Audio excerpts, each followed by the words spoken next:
Setiap orang menginginkan kehidupan yang lebih baik. Namun tidak sedikit orang sukses yang dalam perjalanan hidupnya penuh dengan lika-liku dan kendala. Di balik kesuksesan ada cerita yang patut kita simak. Marilah kita dengarkan acara Cerita Sukses RRI Denpasar.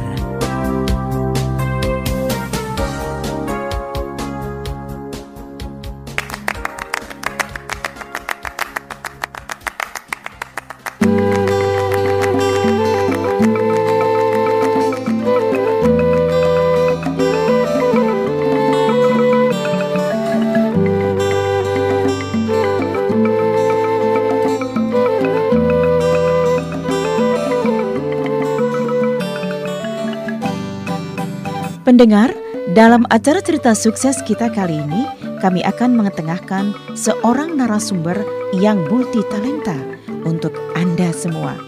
Kenapa saya katakan atau saya sebut beliau multi talenta?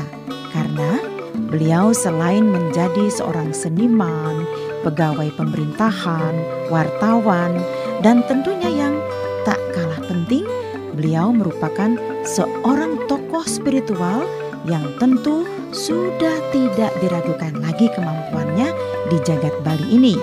Ya, tentu dalam urusan pengobatan non-medis atau sering dikenal dengan penyakit Niskala. Serta pendengar, cerita sukses kali ini kami akan beri judul Menembus Lorong Niskala.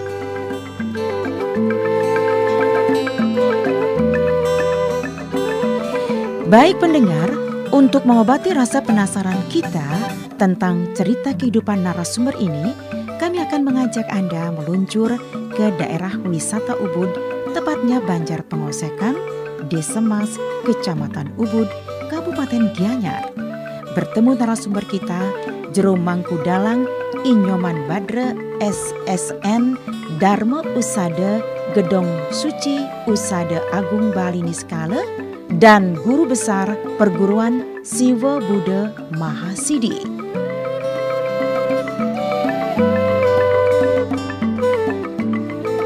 Baik pendengar, sekarang kita akan segera meluncur. Kurang lebih jarak dari Denpasar ke Ubud 48 km. Dan semoga lalu lintas kali ini tidak macet ya. Ayo beli supir, kita segera berangkat. Yuk beli.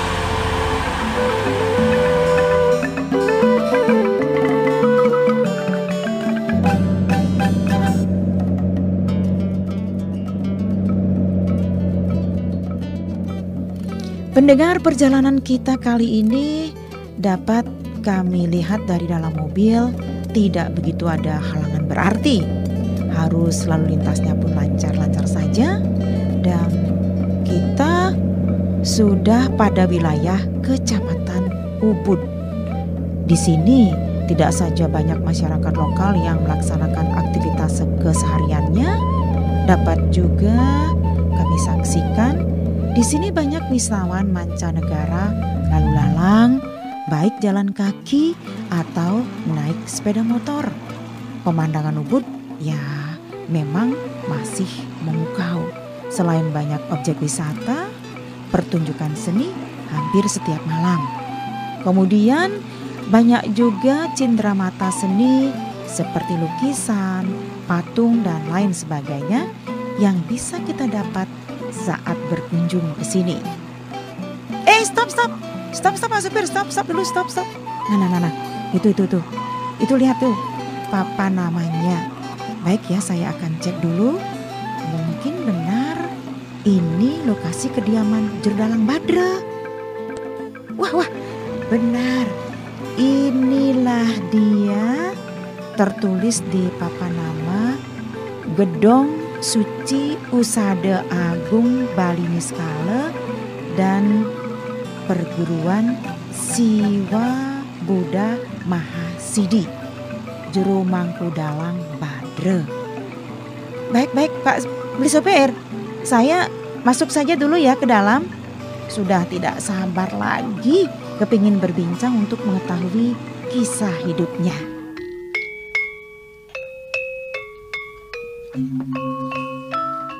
Swastiastu, Mbak. Mau kemana, Mbak? Om Swastiastu. Maaf, Bu. Saya mau ketemu juru dalang. Maaf, Mbak sudah daftar? Belum. Maaf, Mbak. Kalau ketemu jurunya, harus ambil nomor antrian dulu. Ini nomor antriannya. Silakan, Mbak. Mbak tunggu dulu di sana ya. Di sana aja Mbak duduk dulu ya. Aduh, Mei. Nomornya 48. Lama juga kalau ditunggu ini ya. Loh, halo. Mbak. Mbak. Iya. Kok bengong saja? Maaf. Kalau boleh tanya, nomor antrian ini untuk apa ya, Bu? Ya, Mbak ini ya untuk berobat. Oh, begitu. Oh, Bu, saya kesini tidak mau berobat, Bu. Tetapi mau sedikit berbincang tentang karir suksesnya juru dalang. Saya sudah janjian dengan beliau, Bu. Baiklah Mbak, kalau begitu silakan Mbak tunggu dulu di sana ya. Baik. Tiang mau bilang dulu sama jurunya. Gini, silakan, Bu.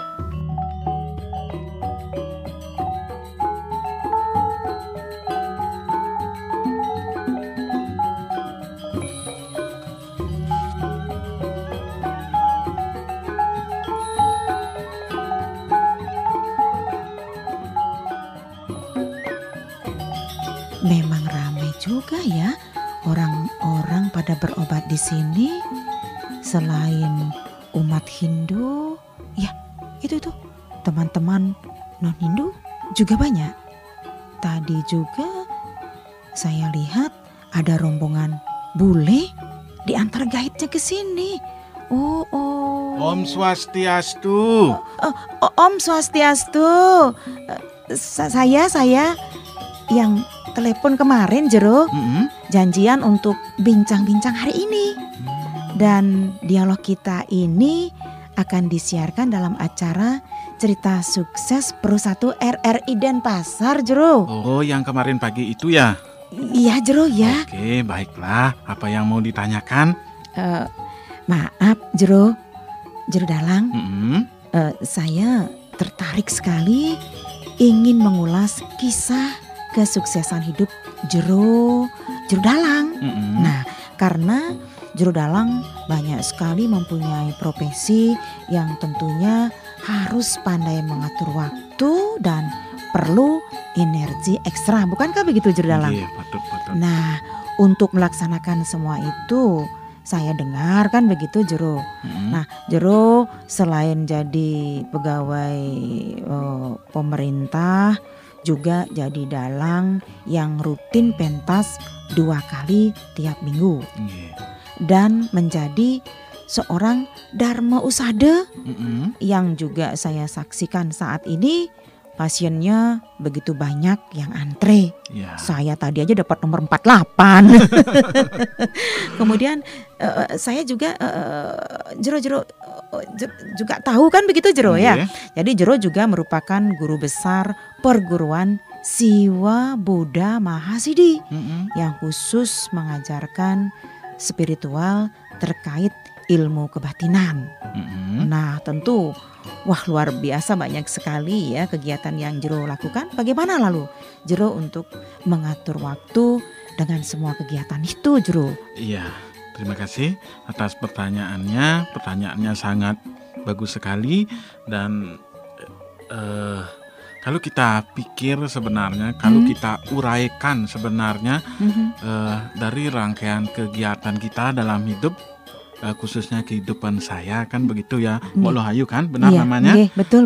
Kalau kita uraikan satu demi satu, kita pikirkan, terkadang kita pusing sendiri memikirkan pekerjaan kita sendiri. Saking banyaknya. Tapi kalau saya dalam mengatur waktu, menjalankan semua kewajiban saya itu, bekalnya cuma satu, ikhlas. Oh, ikhlas. Jadi kita harus bisa mengatur waktu, karena waktu itu sebenarnya adalah hak milik manusia itu sendiri. Jadi jika manusia itu punya niat, punya kedisiplinan yang tinggi, punya keinginan yang keras, pasti waktu itu bisa diatur untuk memenuhi keinginan kita, bukan malah kita diatur oleh waktu. Oh, seperti itu. Jadi tergantung kemampuan masing-masing individu untuk mengatur waktunya. Nah, saya ingin tahu Jero, bagaimana kisah hidup Jero Dalang hingga bisa menjadi dalang dan terlebih-lebih lulus cum laude lagi. Nah, menjadi sarjana pedalangan di Isi Denpasar, kan begitu Jero. Nah, seperti apa itu? Begini Mbak Lahayu, sebenarnya cerita hidup Tiang menjadi dalang itu lain daripada dalang-dalang yang lainnya. Oh, lainnya seperti Napi nih Kak? Ya, seperti misalnya kalau dalang lainnya, khususnya dalang muda, dia menjadi dalang, pasti menjadi dalang asalnya keturunan keluarganya, bapaknya lah jadi dalang lah, kakeknya lah jadi dalang lah, terus dia penerusnya menjadi dalang. Tapi kalau saya sama sekali tidak mempunyai keturunan menjadi dalang. Oh, tidak ada keturunan dalang, tidak ada terah dalang ini tidak sebenarnya. Tidak ada terah dalang dan di rumah saya sendiri saya lah yang mengawali menjadi dalang. Nah, gimana kisahnya kok jauh sekali ya, tidak ada keturunan menjadi dalang. Bisa jadi dalang. Dan mengawalinya seperti Napi ya, sebenarnya dulu waktu saya tamat SMP, Mbak Layu, jadi Tiang Nike bingung untuk mencari jati diri sendiri.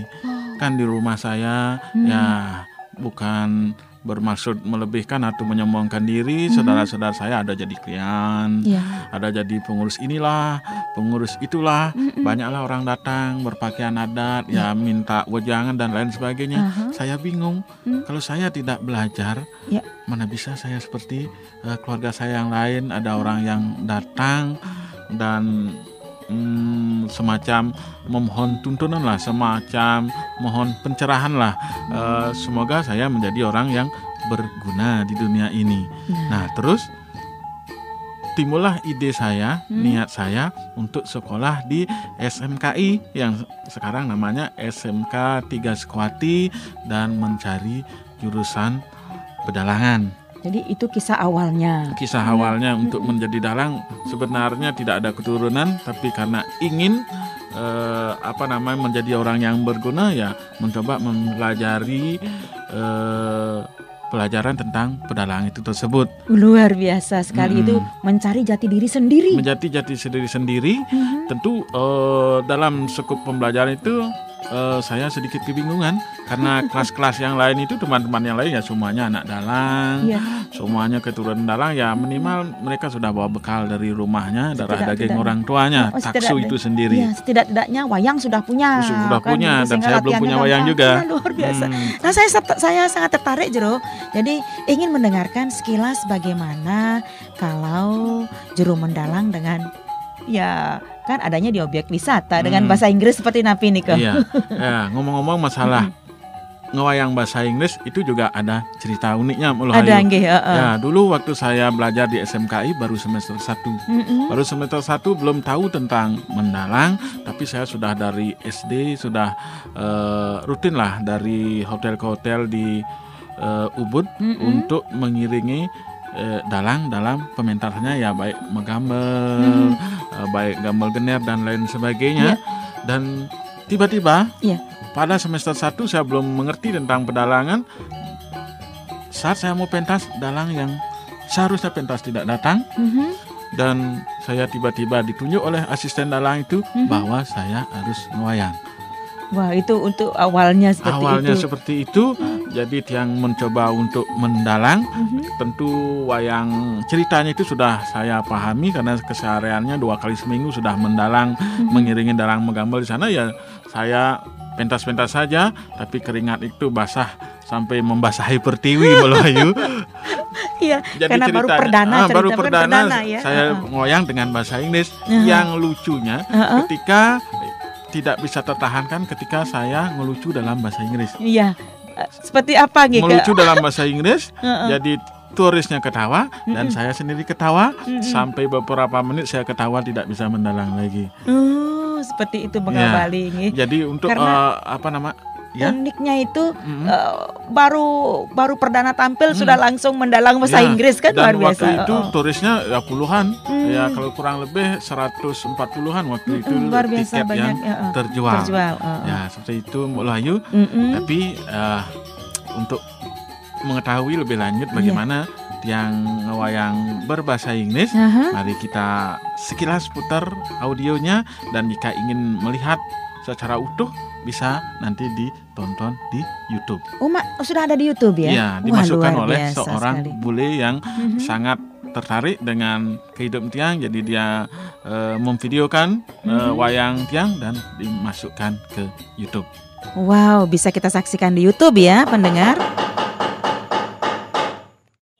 Juliet, my name is Juliet, and you, how is your name? My name is Romeo. Romeo, yes. So Romeo and Juliet. Oh my God. Okay, honeymoon, yeah, honeymoon. Honeymoon, yes. Where honeymoon? Honeymoon go to Bali, okay? Bali, yes. Oh, okay, I'll take you, my God.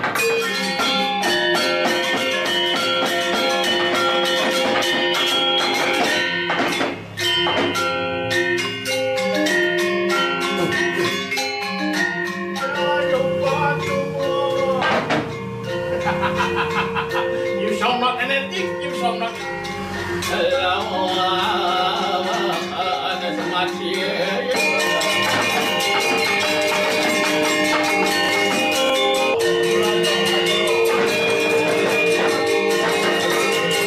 Very tired. Okay, ladies and gentlemen, my name is Mr. Gundolan. I am big power, I am super power, I am assistant king. I am big power. 9, 10, 11, 21, 22, 100, 101. Do you need transport? You need transport. Transport, yes, you don't understand. No. Taxi, you know. Oh, taxi, where you taxi this? Oh, taxi classic. Yes. Okay. Hamad go to Jarasana ceremony. Okay. Hamad you want? Cheap price for you, so okay. Cheap price. 25%. Okay, special for you. Okay.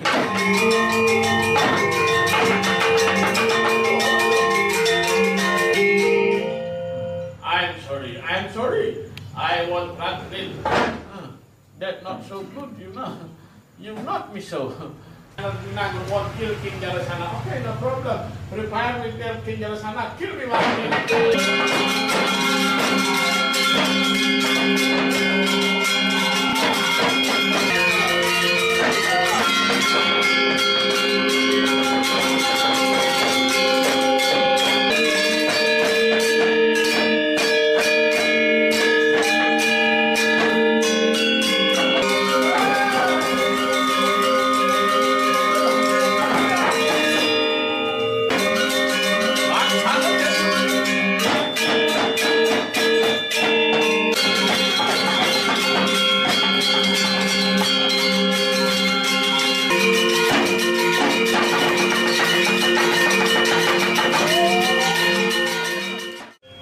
problem 3.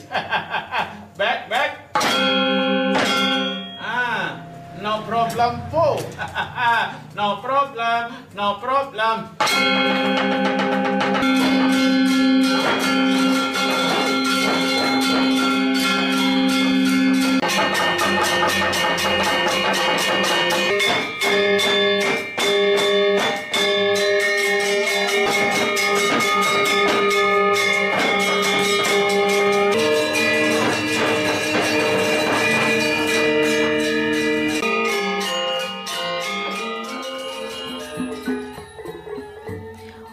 Wow, nampaknya Jero sudah sangat lafal dan tidak canggung lagi mendalang dengan bahasa Inggris kalau kita tadi tonton sekilas itu, Jero. Iya, sebenarnya itu bisa bukan karena pintar-pintar banget sih Molayu, itu bisa karena terbiasa, disertai dengan ketekunan belajar dan terus belajar, terus mencoba. Di dunia ini tidak ada yang tidak mungkin ketika kita punya niat yang sangat keras Dan mau mencoba. Iya, Jero, jadi selain menjadi dalang, kita tinggalkan dulu ya dalangnya. Sekarang saya ingin tahu nih Jero, bagaimana kisahnya nih Jero hingga sampai Jero terdampar begitu ke negeri Malaysia dan tentunya tak tanggung ya mewakili Indonesia dalam kolaborasi drama radio 3 negara serumpun antara Malaysia, Brunei dan Indonesia. Seperti apa tuh kisahnya? Iya, sungguh berbahagia Tiang Melayu. Jadi selain Tiang dianugerahi semacam taksu untuk mendalang, Tiang mungkin dianugerahi oleh Yang Maha Kuasa berupa taksu dalam bidang menulis. Jadi dalam drama radio, ketika Tiang sampai ke Malaysia, awalnya Tiang itu adalah ikut perlombaan yang namanya Suara Kencana. Oh iya, Suara Kencana di RRI Denpasar. Okay. Dan saat itu yang membuat sebuah drama radio, dan drama radio itu dilombakan di seluruh RRI se-Indonesia, kurang lebih 70 RRI kalau tidak ketika salah. Ketika itu dan drama radio yang Tiang tulis waktu itu dengan judul Mana Salah. Jadi ketika dilombakan, sandiwara itu unggul menjadi juara 1 di tingkat nasional. Dan karena yang sudah lulus menjadi juara 1 di tingkat nasional, jadi saya dikirim ke Malaysia mewakili Indonesia dan untuk mewakili kolaborasi drama radio antara Brunei, Malaysia dan Indonesia. Dan yang sangat unik saya saksikan di sana, yaitu bahasa kita berbeda dan cara kita bermain sandiwara yang berbeda, namun kita tetap ingin menjadi satu dalam satu adegan drama radio. Wow, luar biasa sekali. Dan akhirnya dengan ketekunan kerja keras dan ada kemauan, di situ ada kesempatan. Dan yang paling berjasa terhadap hidup Tiang hingga sampai Tiang di sana, tentu Tiang mempunyai seorang guru dalam bidang menulis drama. Siapa itu gurunya? Guru saya dalam bidang menulis drama namanya Pak Made Yogi Astra. Iya, mudah-mudahan Pak Made Yogi Astra mendengarkan ya kisah Jero kali ini. Selain itu Tiang juga sering menulis di koran, dan kebetulan juga orang yang paling berjasa mendidik Tiang dalam urusan menulis artikel di koran tidak asing lagi, yaitu orang jurnalis seperti sudah tahu beliau, yaitu Bapak Wid Winarko. Wow, Pak Wid Winarko ya. Pak Wid Winarko, mudah-mudahan juga beliau mendengarkan apa yang Jero Dalang ceritakan kali ini. Dan Jero, saya sangat terkesan ya dengan pengalaman Jero ya di bidang menulis naskah sandiwara lah ya. Dan sekarang yang terakhir ya ingin saya ketahui kan begitu, dari sisi kehidupan Jero Dalang yang ingin saya tahu, boleh kan? Dan juga yang ingin didengarkan oleh pendengar kita. Walau saya cukup takut dengan hal ini dan sangat awam dengan hal ini kan begitu Jero Dalang ya. Juga kali ini Jero kan juga menjadi seorang Dharma Usada atau lumrah disebut dengan Balian di Bali. Nah, bagaimana itu kisahnya Jero? Kan kabarnya kalau jadi Balian itu ya banyak punya musuh, taruhannya adalah nyawa kan begitu, dan anak istri juga bisa menjadi incaran musuh, Iya, kan benar seperti sekali. ini kan. Nggih, ya. Benar sekali Malayu. Tapi sebelum Tiang jelaskan semua itu agar Malayu lebih paham, Iya. lebih jelas, Aha. bagaimana kalau kita dengarkan sejenak. Aha. Ini adalah video detik-detik saat yang melaksanakan pengobatan Bali, khususnya penyakit non medis. Saat ini dalam video pengobatan ini saya sedang menangani orang kesurupan yang kemasukan roh bebaik. Agak merinding nih Tiang Jero, Mhm. tapi saya tertarik juga untuk mengetahuinya bagaimana hidup Jero bisa menembus lorong niskala dalam melaksanakan pengobatan non medis ini.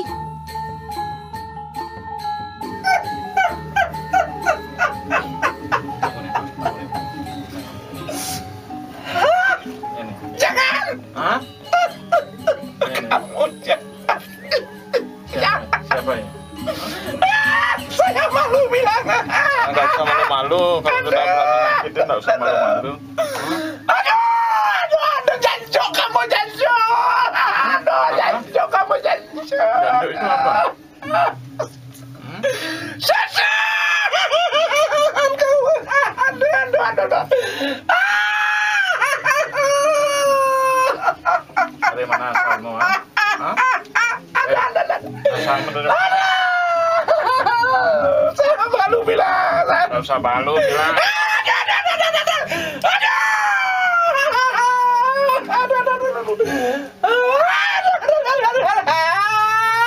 Di mana? Hah? Dari Jawa. Siapa yang ngirim sini? Hah? Saya dari Malang. Dari Jangan Malang. gerak-gerak. Jangan Kamu gerak-gerak. ngomong aku saya siksa di sini ya. Jangan gerak aku, jangan gerak. Kenapa sakit bapak? Tadi saya yang mati. Ya, siapa suruh Maunya yang ini yang mati. Siapa yang nyuruh mati? Kalau mau gerak saya yang mati. Saya merasa dosa. Kenapa sakitin orang ini? Orang ini baik-baik saya. Terus? Saya disuruh nyakitin biar mati. Oleh siapa? Aduh, dia punya apa namanya?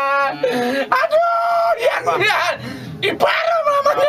Ada. Kenapa disuruh matiin ini? Aduh, saya mangkal. Semua keluarganya saya mangkal. Oh. Saya ingin berkuasa di sana. Oh. Karena suami saya kaya. Terus? Supaya kekayaan suami saya dibagi-bagi sama saudaranya. Anak ini anak ngiri. Oh. Anak ini tahu. Aduh, saya kasihan. Jangan saya dibunuh ya. Ya, orang udah miring kamu sakitin Saya juga. baik pulang. Hah? Saya baik pulang. Orang udah jadi bagian kamu sakitin juga. Jadi kamu terlalu dosa, terlalu banyak rasakan. Aduh, jangan. Ini ya.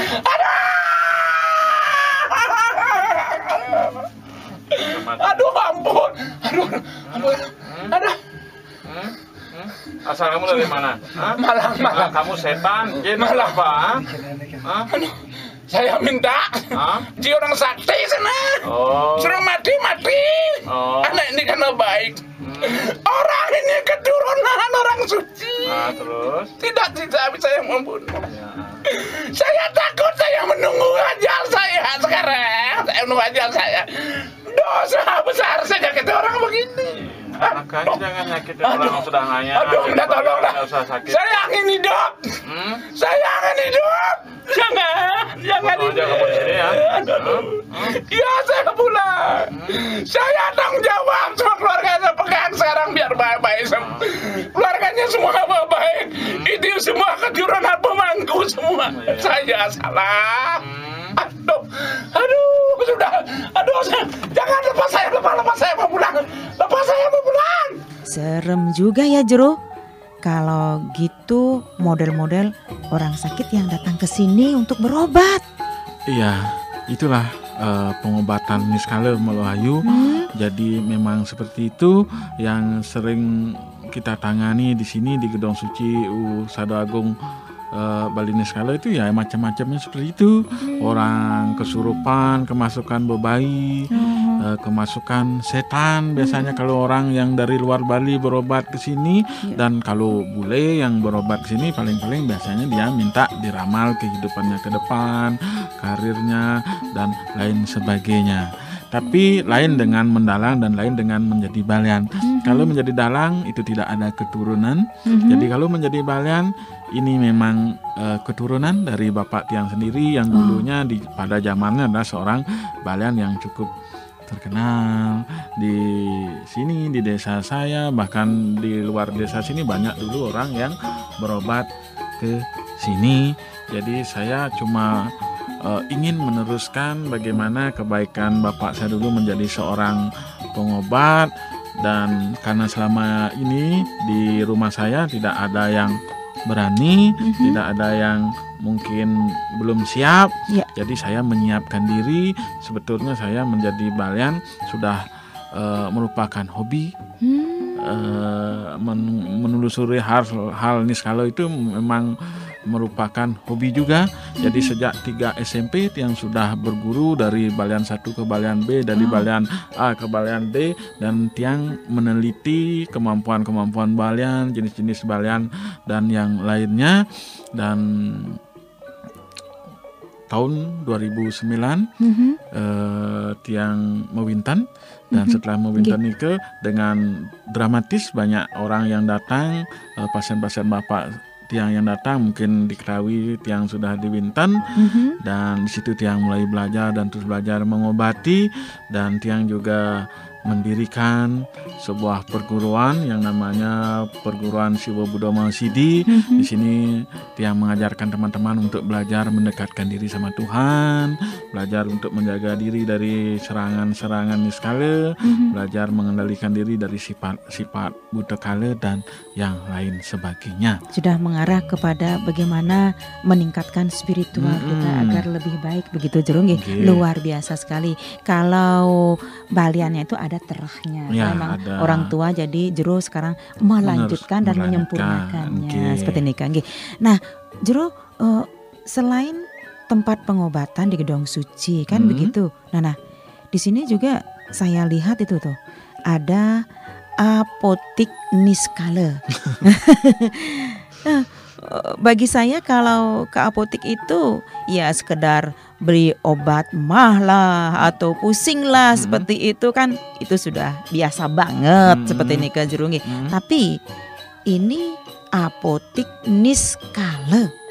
Nah, apa sih kira-kira obat-obatan apa saja yang ada di situ Jero? Yang yang Melayu hampir dari semua yang tangkil memiliki terkesima, terkejut dan merasa aneh dengan bahasa seperti ini.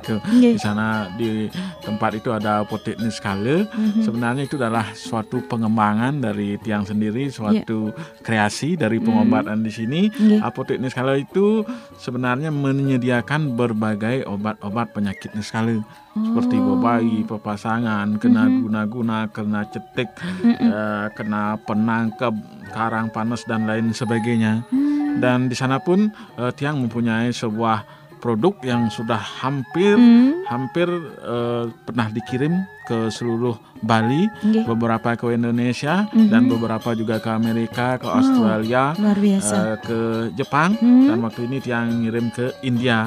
Di sana ada sebuah produk yang namanya air mineral, ada yang namanya Sidi Urip, itu bisa diminum untuk pengobatan. Itu khusus untuk air mineralnya yang namanya Sidi Urip. Sidi Urip jadi penghidupan diri. Biasanya itu diminum akan orang melebur segala penyakit niskala, menambah ketenangan diri, dan biasanya kalau rutin diminum akan menambah awet muda, Melayu. Oh, seperti itu. Ya, di sana juga ada namanya dupo rurup geni sakti. Dupo ini ya biasanya dipakai penyengkar orang yang sedang mengalami penyakit medis, serangan medis, baik orang yang sedang melakukan upacara pancayatnya seperti ini. Dan ada juga yang namanya penyengkar catur naya sidi. Di sana merupakan alat penyengkar diri pribadi, rumah, pekarangan dan lain sebagainya. Dan sekali lagi semua itu sudah beredar ke seluruh Indonesia dan beberapa ke luar negeri. Sungguh begitu banyak cerita hidup yang penuh inspirasi yang saya dapatkan hari ini, Jero. Rasanya saya merasa kenyang batin hari ini. Karena banyak mendengarkan kisah-kisah yang luar biasa dari Jero kan begitu. Yeah. Nah, Jero, untuk bekal saya pulang ini, sebelum saya pulang kan begitu Jero. Nah, bolehkah saya ya sekedar mampir sembahyang ke gedung suci Usada Agung Baliniskala niki Jero? Iya, boleh. Siapa aja boleh sembahyang. Silakan. Baik, terima kasih Jero.